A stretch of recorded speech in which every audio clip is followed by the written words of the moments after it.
Heidi hi assholes, it's the hard sell, where the stick in the swill-bucket rattles back. And it's January, which means holidays being heavily advertised. Now I've covered these before of course, but today I'd like to concentrate on one specific sector, holidays in Britain. Not just any holidays in Britain, but the most British holidays ever conceived. This is not Brand X. Never mind covering yourself in Majorca and lying around with a bit of string up your crap. Now, quick dip in the briny, dig up a lugworm and back in the car before you get pneumonia. Yep, that's good enough for me. The problem with the Great British Holiday as a concept is Great Britain itself and its climate. Thanks to the Gulf Stream, we forget how far north we are. But if that thing ever gets fucked up, and it might, thanks to climate change, we will freeze into a block of ice. Even as it is, we're one of the moistest countries on Earth, with the parts of the season recognisable as summer generally consisting of 1 week of clear skies sandwiched between downpours. It's a faintly racist myth that the Inuit have 50 words for snow. But do it with rain instead, and it's pretty accurate at the British. But what are you going to do? Go abroad? Well, sure, and if you're not landed gentry?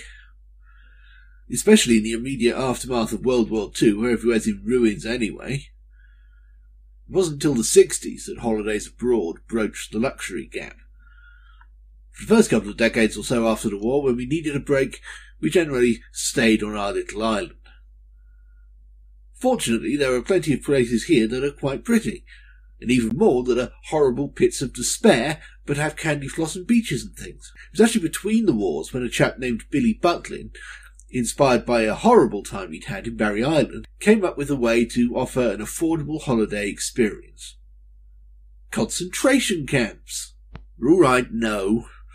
But they are camps, and the point of them is to concentrate the holiday experience into a single space and time, where everything is paid for at the door. And the first few were used by the army during the war. And if you lost the knobbly knees contest, they locked you in a metal box for a week in the blazing sun.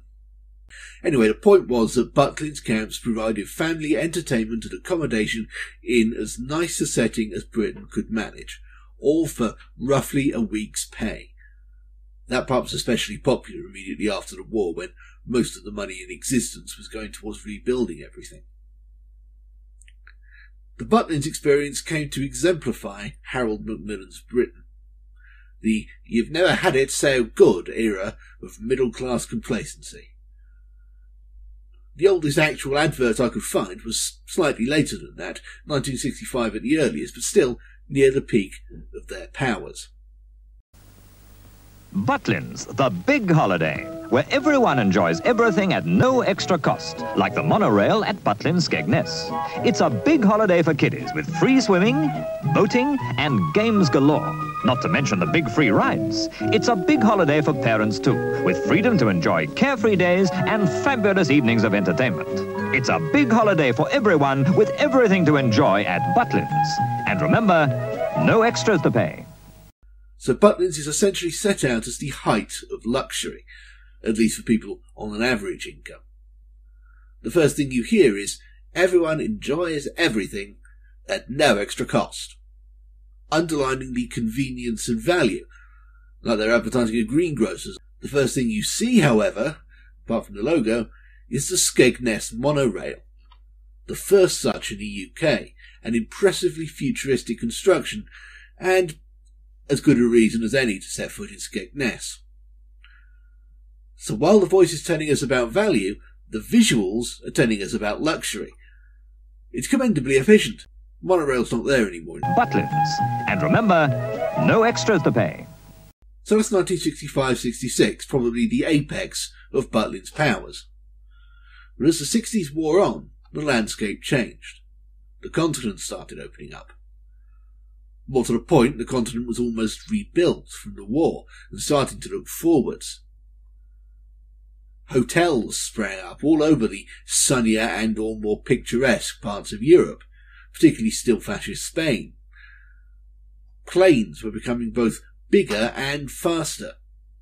Suddenly you could be in Majorca in 3 hours instead of 2 days, and all on the same vehicle.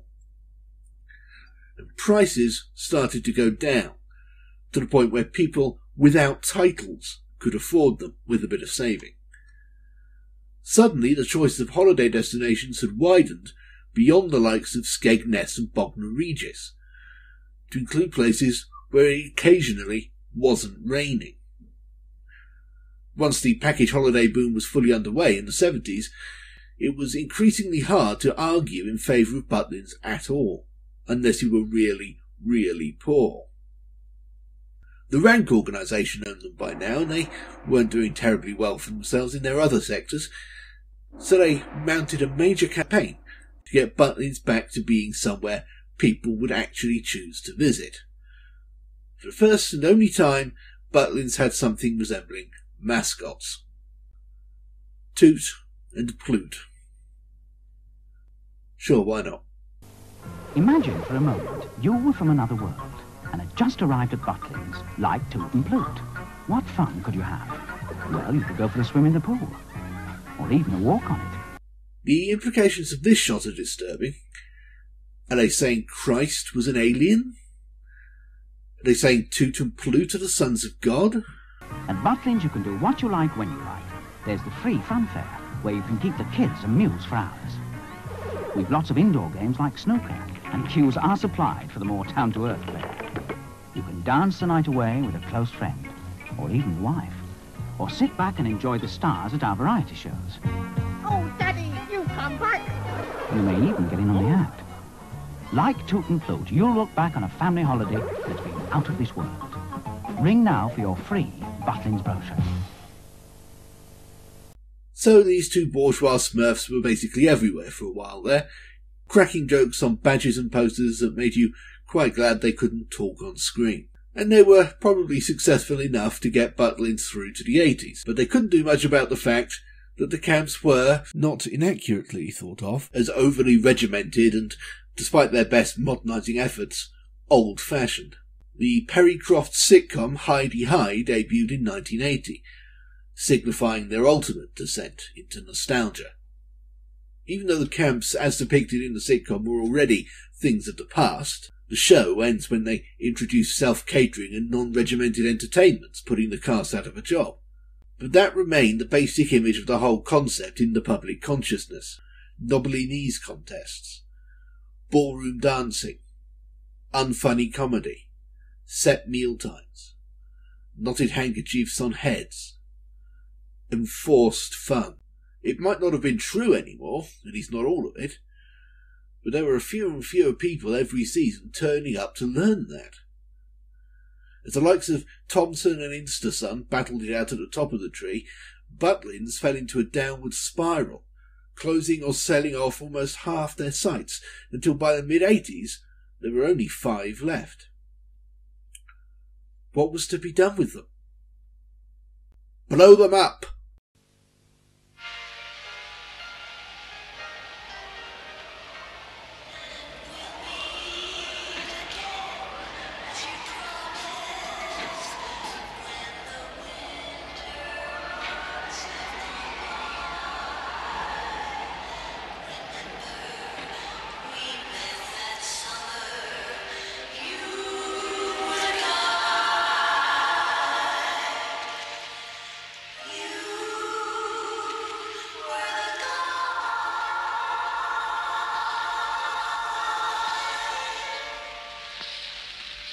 That's a dramatic image, isn't it? Even Butlins hate themselves. Who knew?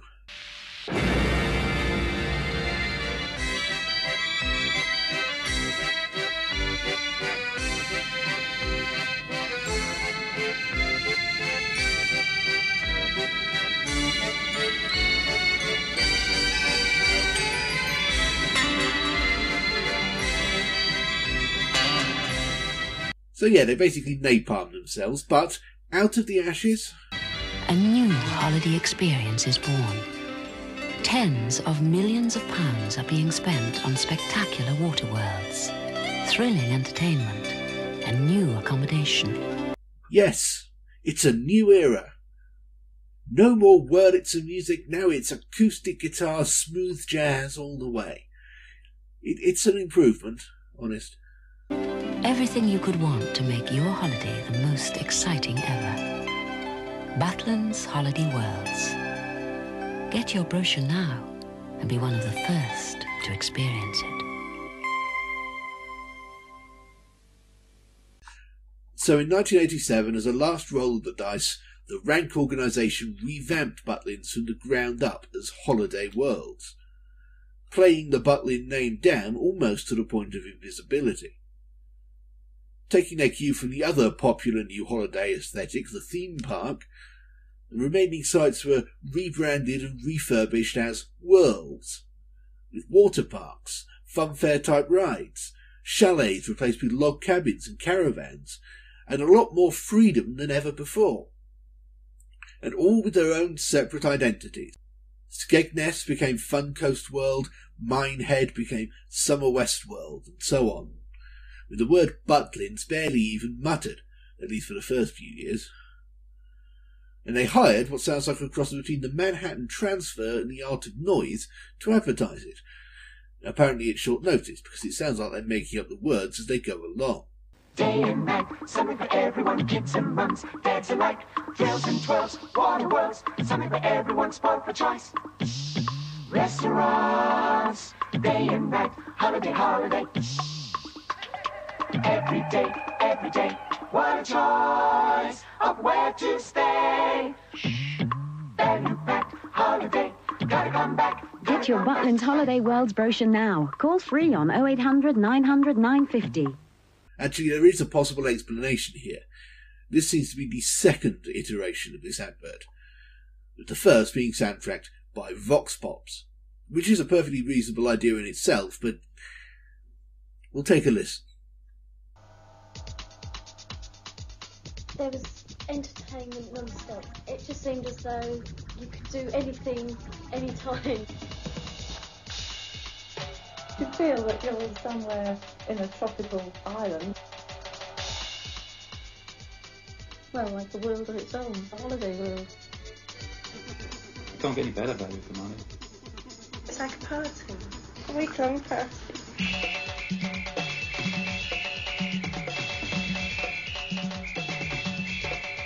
If you go once, you go every year.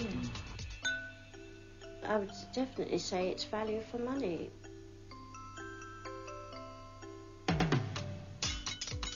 It's a very friendly place.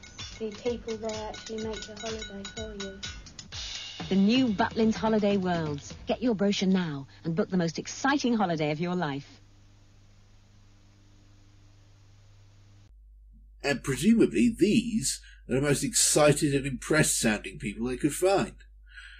So yeah, it made sense to hire the Starlight vocal band and then force them, possibly at gunpoint, to improvise a jingle over the footage, possibly in real time. Restaurants, day and night, holiday, holiday. It's all they deserved anyway. Every day, what a choice. Holiday Worlds got the company back on its feet. The recession probably helped. By the early 90s, it was safe to use the Butlins name and logo again in a campaign emphasising its fun factor via how hard it is to tear yourself away. Right, got everything? All ready for the off? Come on. The end of the holiday, not the end of the world. Let's go home sometime. Looks like we'll have to stay then. Yay!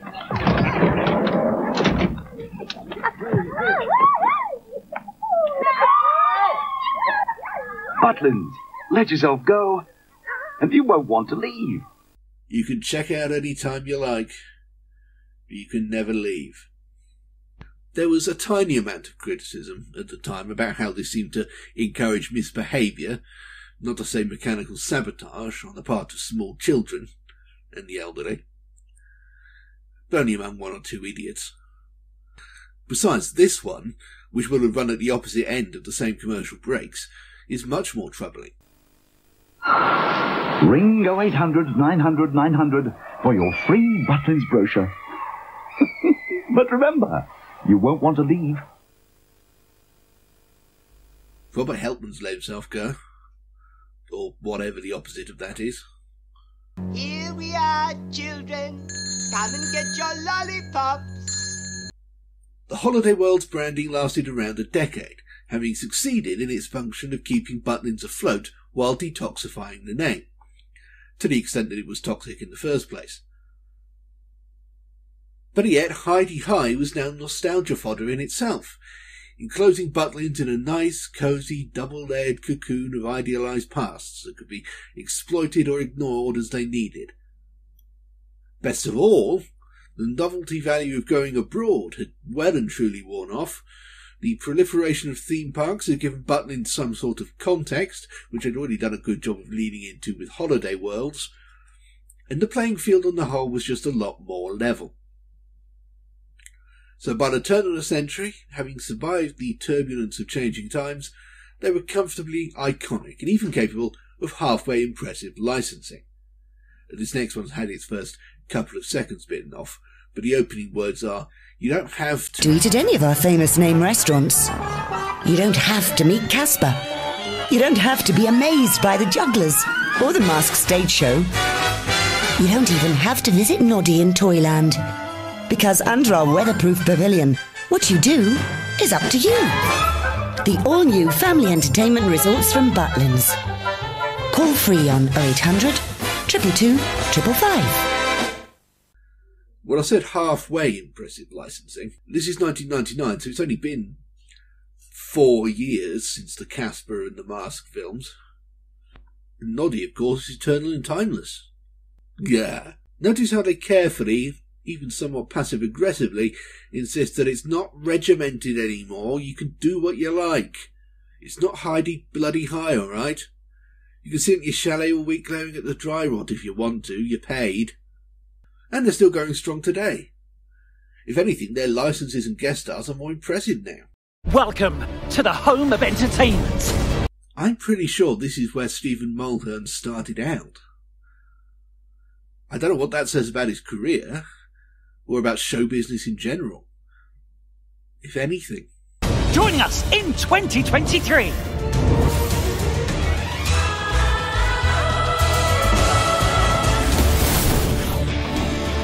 Millions. Well, that's not Peter Cullen. It's not even Gary Chalk. Still, as long as he doesn't bring Wheelie or Blur. In fact, forget the whole thing. Hire Starscream instead. That'll be fun.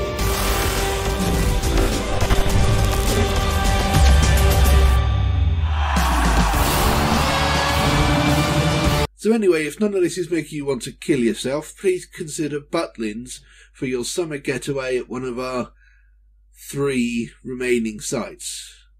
Well, that's sad. Are you ready to be entertained? Are you ready to Butlins? Butlins is not a verb. Stop making brand names into verbs. Incidentally, after changing hands a few more times, rank of course collapsed in the mid-90s, Butlins is now wholly owned by the Harris Family Trust. Which is news to me. Where's my cut? This is 20 minutes of free advertising I've given you here. Come on, Uncle Whoever.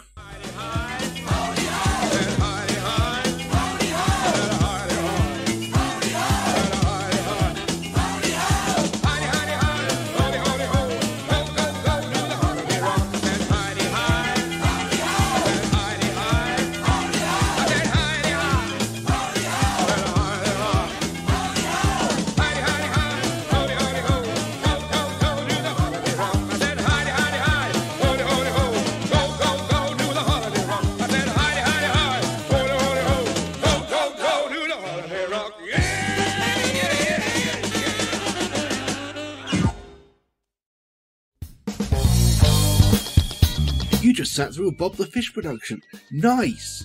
If you haven't already, you absolutely must check out bobthefish.org.uk. Literally hundreds more videos not unlike that one, adding up to days worth of entertainment and all absolutely free. But if you're not a cold-hearted skinflint, you can always support us on Patreon. For as little as anything at all, you can make programmes like the one you just watched possible in the first place, and become eligible for bonus material such as glimpses of the book I'm writing about the BBC, monthly riffings on random commercial breaks, the complete archives of the angry political satire magazine Two Sons, and even the odd very occasional bonus video essay unavailable anywhere else. If nothing else, you should prevent me from starving and or freezing to death in the foreseeable future, so that'll be nice. No pressure or anything. bobthefish.org.uk. You make it what it is.